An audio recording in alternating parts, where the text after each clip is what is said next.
June 1943, Camp Hearne, Texas.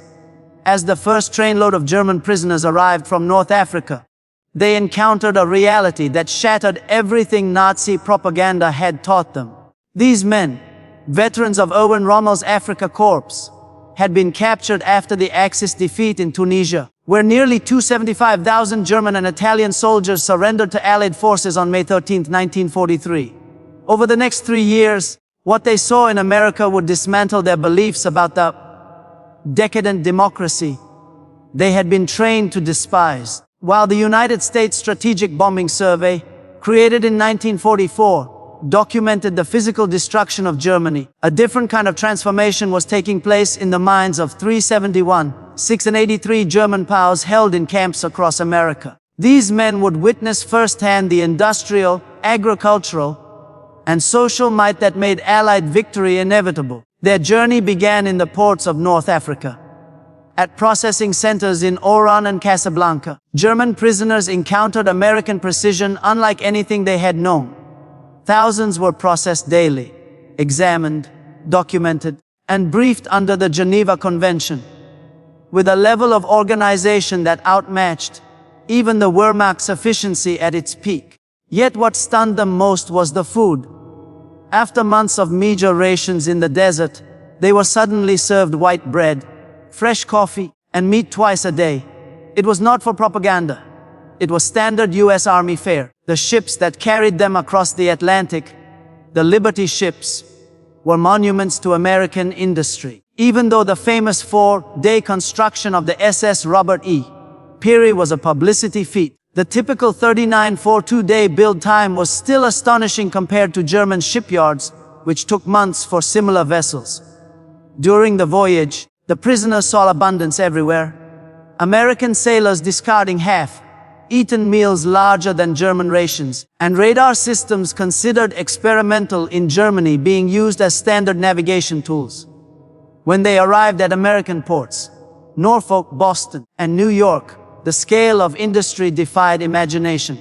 Norfolk Naval Base alone stretched over 4,000 acres, with shipyards humming around the clock. In a single day, they saw more vessels being built and repaired than major German ports could handle in weeks. As the trains took them inland, disbelief turned into awe. Unlike the cattle cars that moved German troops, these POWs traveled in passenger coaches with meals and sleeping berths. Through the windows they saw a land glittering with light. Small towns glowed with electricity.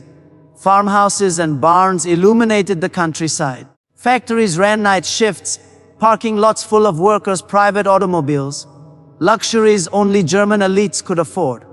The camps themselves, like Camp Hearne in Texas or Camp Shelby in Mississippi, confounded Nazi expectations.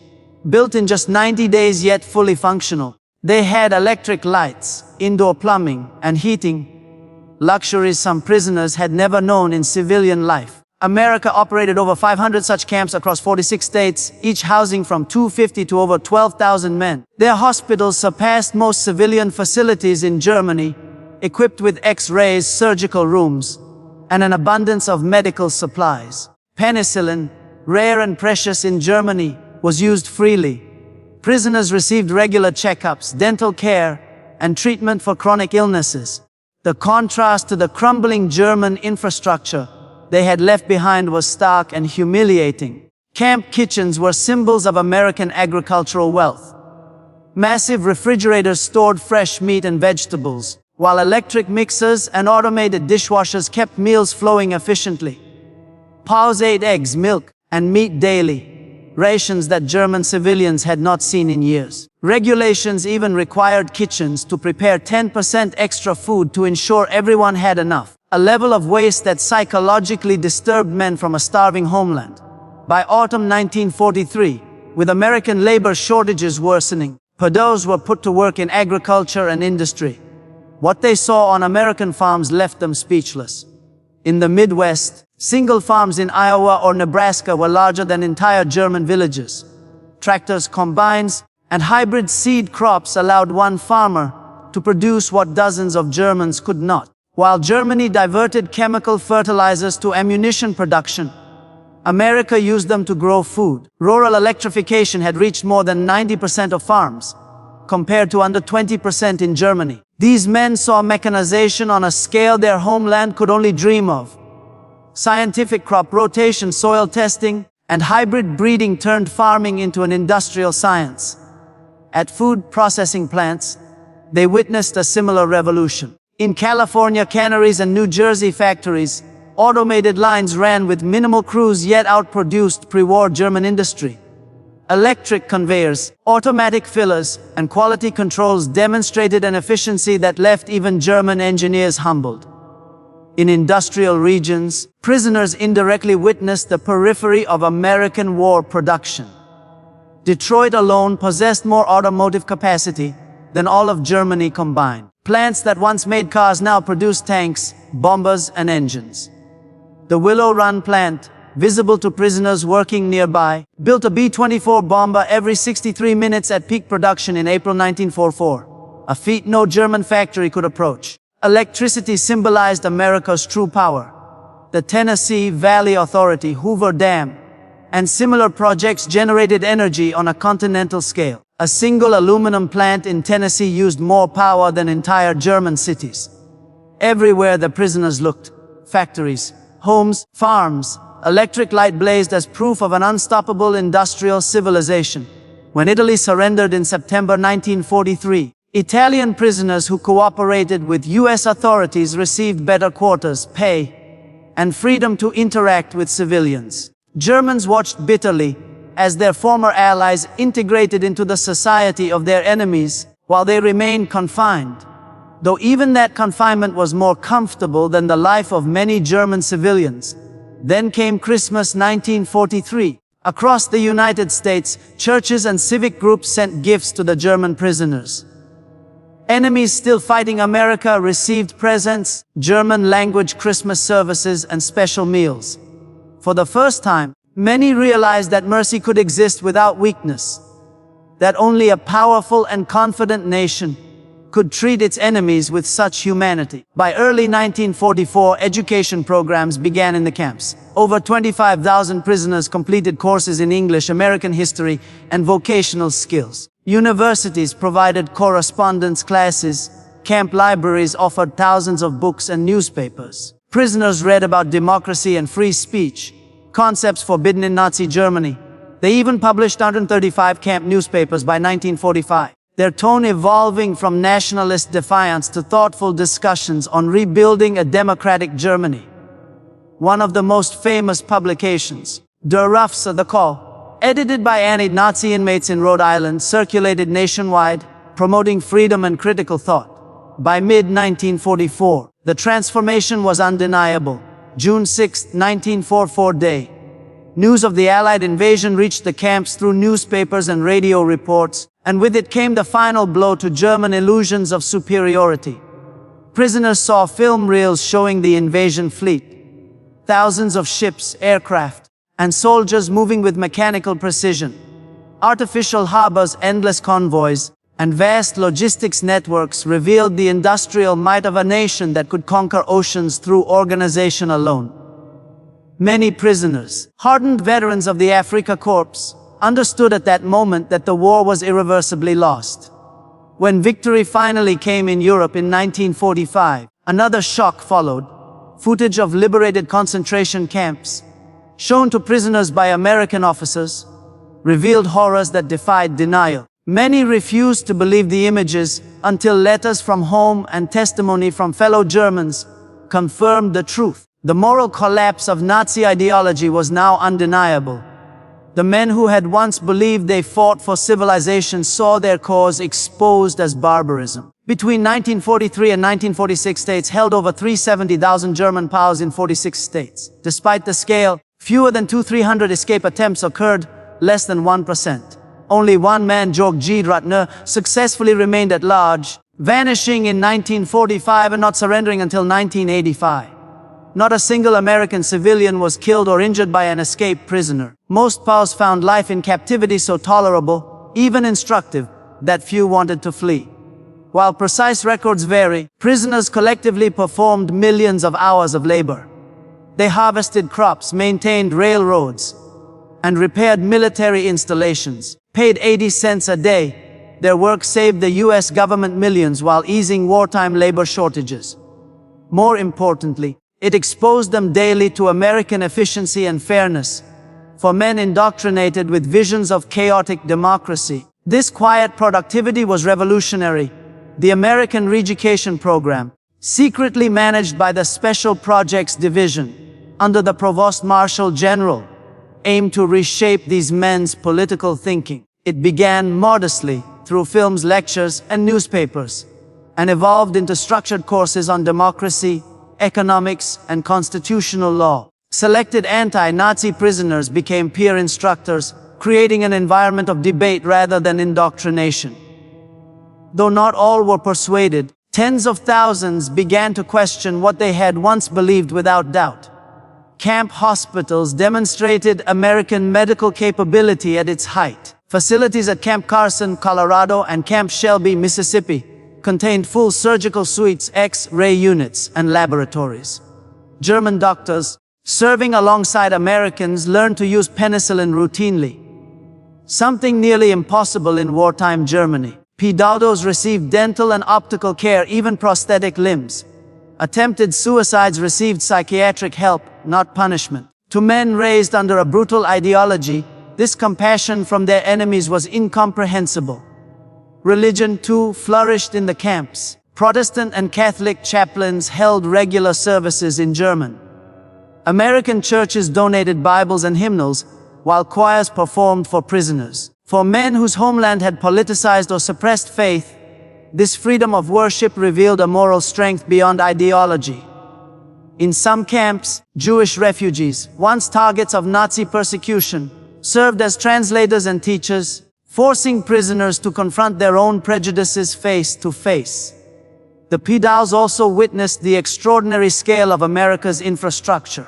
Railways, highways, and pipelines spanned the continent, connecting factories, farms, and cities with effortless coordination. Prisoners assigned to railroad maintenance were astonished by automatic switching systems and centralized control rooms that kept trains moving with mathematical precision. Even the smallest towns had paved streets, schools, and hospitals that surpassed many German municipalities. While working in nearby factories, the prisoners glimpsed the living standards of ordinary American workers. Homes had electricity, running water, and refrigerators. Workers owned cars, radios, and modest houses, proof that prosperity here was not reserved for elites. Free public schools educated every child, and medical care was often provided through employer insurance. To men taught that democracy meant poverty and chaos, this middle-class abundance was disorienting. The presence of African American soldiers and industrial workers further challenged Nazi racial ideology. Though discrimination was evident, the reality contradicted everything they had been told. Black sergeants commanded white troops. Skilled black machinists trained white apprentices in factories. Some prisoners recorded astonishment that people their propaganda called inferior held respected positions of authority. The role of women in industry defied Nazi gender doctrine as well. Everywhere they looked, women operated cranes, welded ship hulls, and supervised production lines. Rosie the Riveter was not just a slogan, it was reality. American women performed with competence and independence, contradicting every myth the Nazis had spread about their fragility. Economically, prisoners learned about credit systems, mortgages, and installment plans. Financial mechanisms that allowed ordinary citizens to build wealth. In Germany, credit was viewed as dangerous debt. In America, it fueled progress. Prisoners saw farmers financing tractors, families buying homes, and workers purchasing cars through structured lending, all contributing to the nation's prosperity. They also witnessed the power of research and innovation.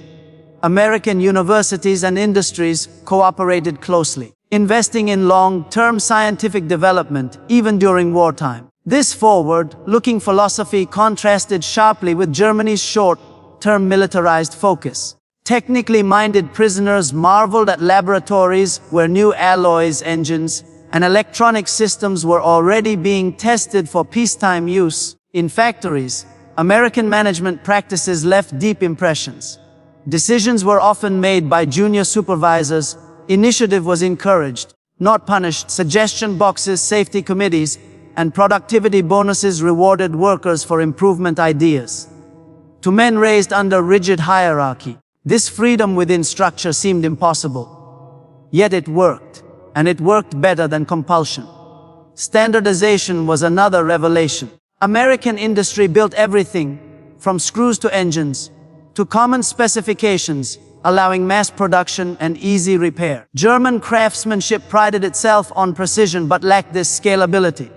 Similarly, American supply chains kept materials flowing across thousands of miles without interruption. Logistics was not chaos, it was orchestration. Everywhere, the prisoners saw a society that valued human life. Machines were guarded, air was ventilated, and workers wore protective gear. Even prisoners were provided safety training. Such concern for laborers, even captives, revealed a civilization that prized productivity through respect rather than coercion. Beyond the physical, the natural wealth of America stunned them. Rivers, forests, farmland, and minerals stretched endlessly.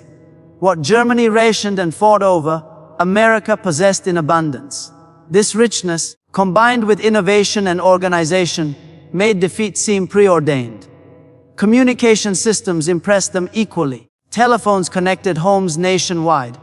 Radio brought instant news and entertainment. Mail service delivered letters from coast to coast within days. Information flowed freely in a nation where censorship was minimal, a liberty the Nazis had eradicated long ago. Public health measures and sanitation were yet another shock. Vaccinations, sewage systems, and disease prevention programs were standard, protecting both civilians and soldiers. Unlike Germany, where ideology often dictated medical policy, America's approach was pragmatic and inclusive, ensuring the well-being of all. Even entertainment played its part. Camp movie nights showed American films filled with optimism, humor, and resilience. Music from radio broadcasts, jazz, swing, and folk filled the barracks, a constant reminder that this enemy fought not only with weapons but with ideas, creativity, and spirit. By the time repatriation began in 1946, thousands of these men had undergone profound change.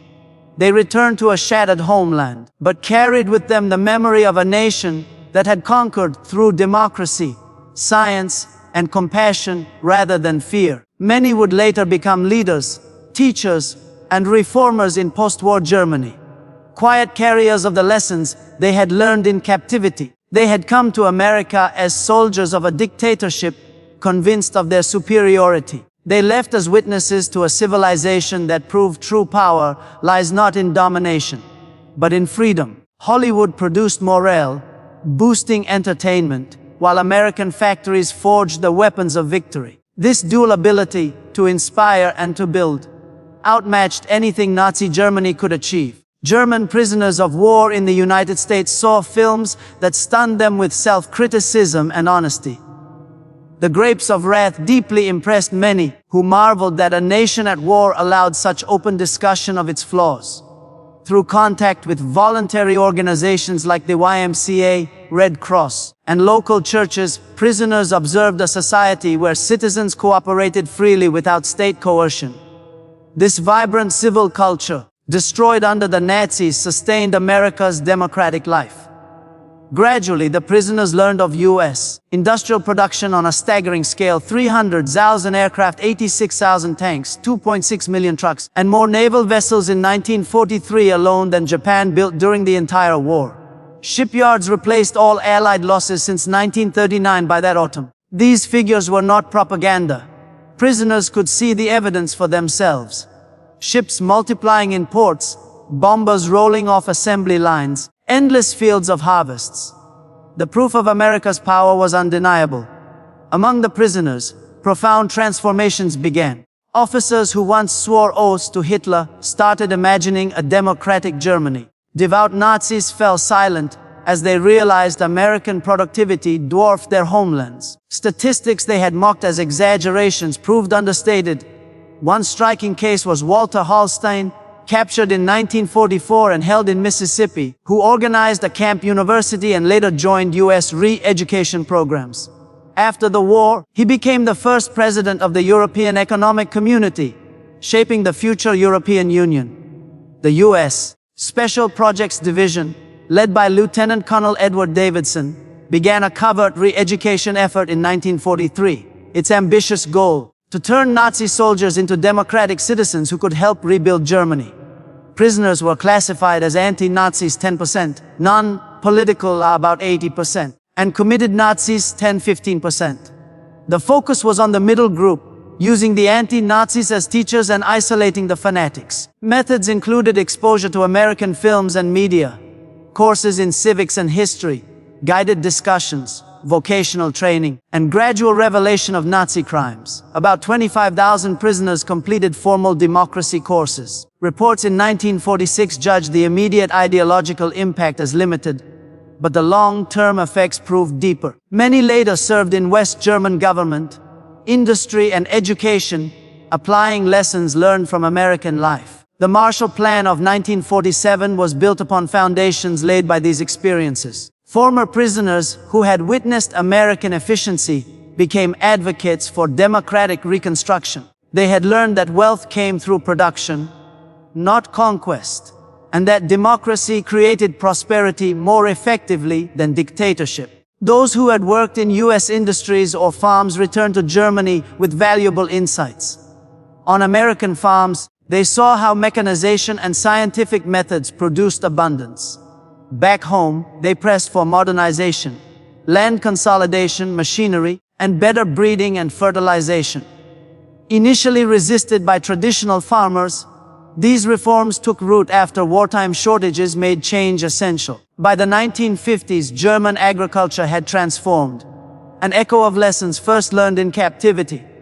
Industrial reconstruction followed a similar pattern. The prisoners had seen how American factories emphasized worker safety, constant improvement, and practical innovation over rigid perfectionism. They brought home ideas like management by objective, decentralized decision-making, and employee participation. These innovations, new to German industry, fueled the economic miracle of the 1950s.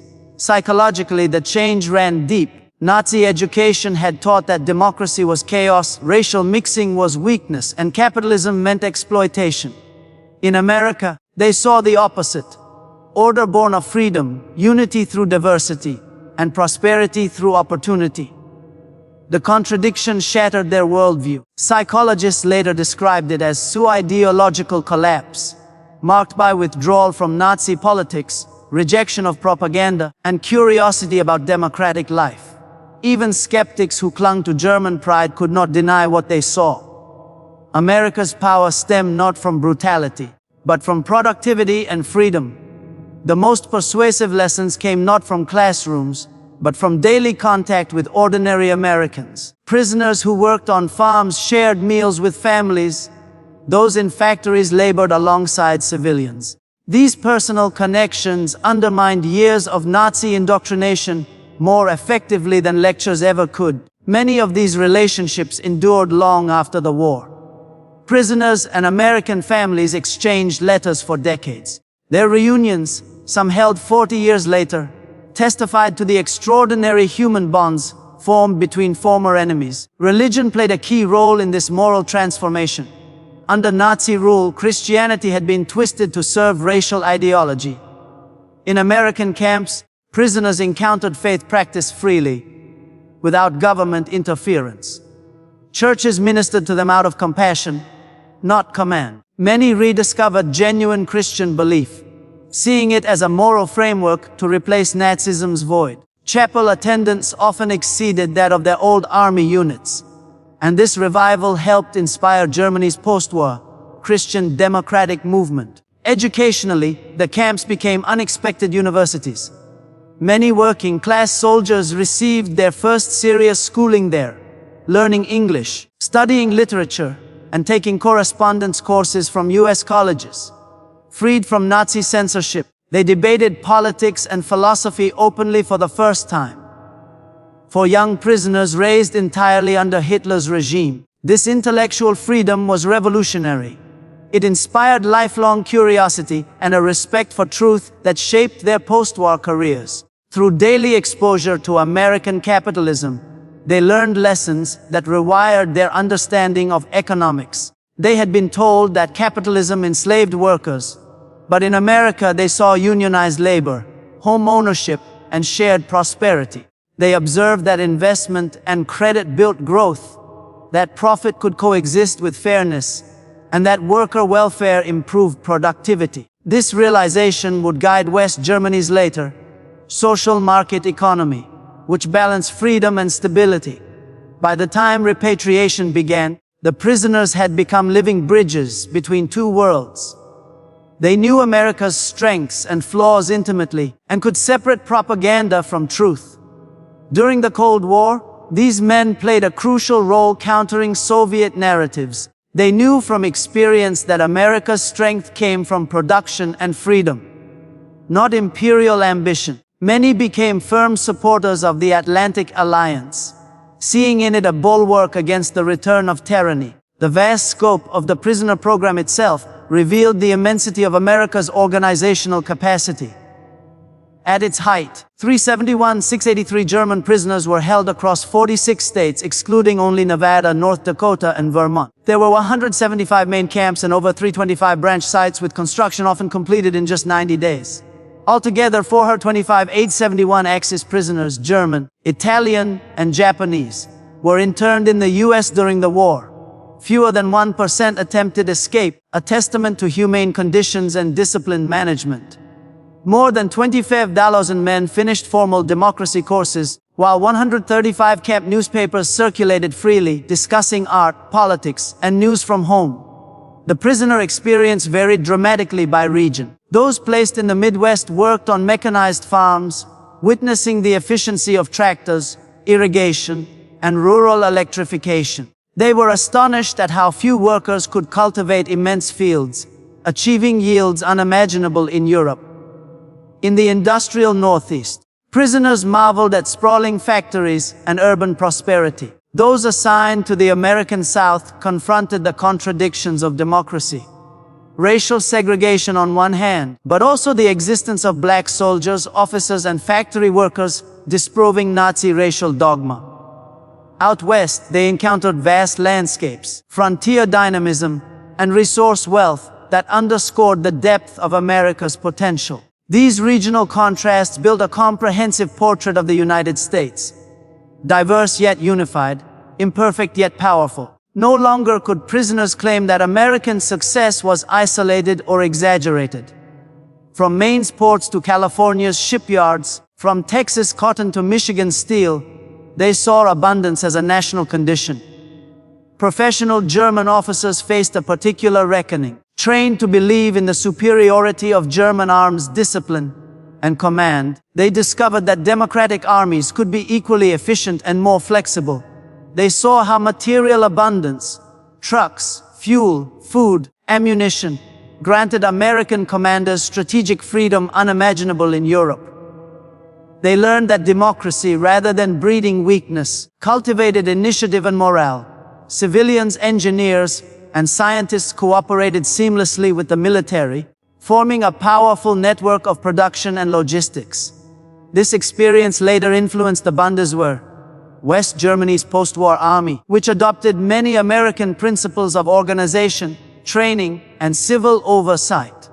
Technicians among the prisoners learned even deeper lessons. They observed how Americans encouraged innovation at every level. In German industry, the tradition was to perfect existing systems and avoid risk. In America, they saw constant experimentation, new tools, new processes, and an eagerness to discard outdated designs. Assembly lines operated with precision yet flexibility. Workers were trained to solve problems, not just follow orders. Quality control, statistical tracking, and preventive maintenance were routine. When these engineers returned home, they carried with them not just methods, but a new philosophy of progress. This transfer of knowledge contributed directly to Germany's post-war industrial recovery. Concepts like continuous improvement, decentralized management, and team-based innovation took root in emerging industries such as automotive, steel, and electronics. By the 1950s, West German factories mirrored much of what former POWs had seen in the United States. Organized efficiency combined with a democratic workplace culture. The impact extended to family life and social attitudes. Returning prisoners were fathers, teachers, and mentors to a new generation. They raised children with skepticism toward ideology, reverence for education, and belief in individual dignity. They rejected racial hatred and authoritarian obedience, teaching instead that moral strength came from personal responsibility and open dialogue. In countless homes, the story of American kindness and abundance replaced Nazi myths about Western decadence. These children grew up as citizens of a democratic Germany aligned with the West, shaping the culture of the Cold War era. By the 1950s, the echoes of these transformations resounded through German society. The Americanization of West Germany, the embrace of democracy, consumer culture, and technological modernity was built upon experiences first lived by POWs in the 1940s. These men, once soldiers of a defeated totalitarian regime, became ambassadors of democratic modernity. The emotional power of their transformation was revealed in the reunions held decades later. The 1985 gathering in Austin, Texas, brought together more than 500 former prisoners who returned to the land of their captivity. They came not as former enemies, but as friends, many accompanied by their families. They walked through the towns where they had once worked, meeting Americans who had shown them compassion in wartime. At these reunions, men testified that they had arrived as Nazis and left as Democrats. They credited their change not to coercion, but to fairness, respect, and exposure to a better way of life. Historians continue to debate the re-education program's effectiveness. Some argue it failed to convert prisoners during captivity.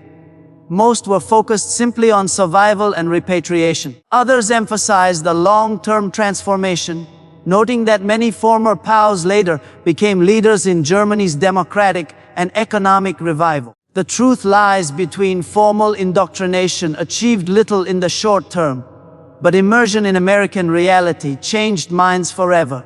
Recent scholarship stresses this crucial insight. The most profound change came not from propaganda, but from proximity to truth. The prisoners saw with their own eyes a society that worked, a democracy that produced abundance, a culture that rewarded merit, and a people who treated even their enemies with dignity. The evidence of American success proved a far stronger teacher than any classroom lecture. From this emerged a timeless lesson for future generations and modern conflicts.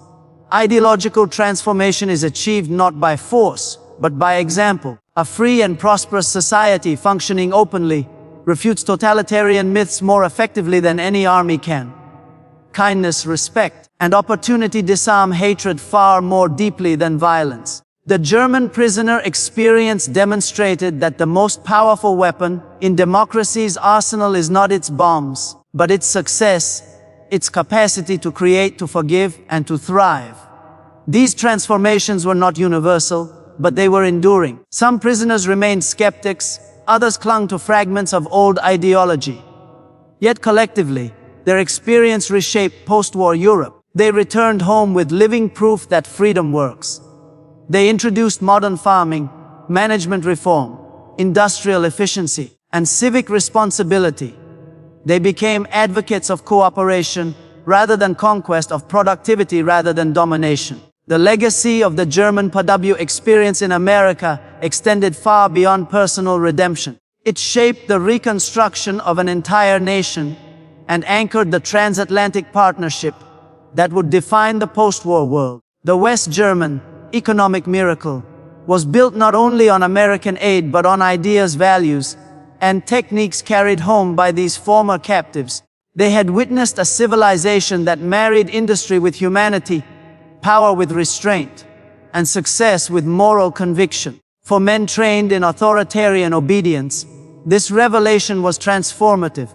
They saw that democracy could command loyalty not by fear, but by inspiration, that citizens could achieve unity without compulsion, that strength could coexist with mercy. In the end, their story embodies a profound truth, that the greatest victories are not won through domination, but through demonstration. The United States defeated Nazi Germany not only on the battlefield, but in the hearts and minds of its former soldiers. By allowing them to see, to learn, and to experience a free society firsthand, America achieved what no amount of propaganda could. Conversion through reality. The 371,000 Germans who passed through American camps returned home forever changed. They had seen the arsenal of democracy at full strength. Farmers who fed nations, workers who built weapons of victory, citizens who treated enemies with compassion. They realized that America's true power lay not in destruction, but in creation.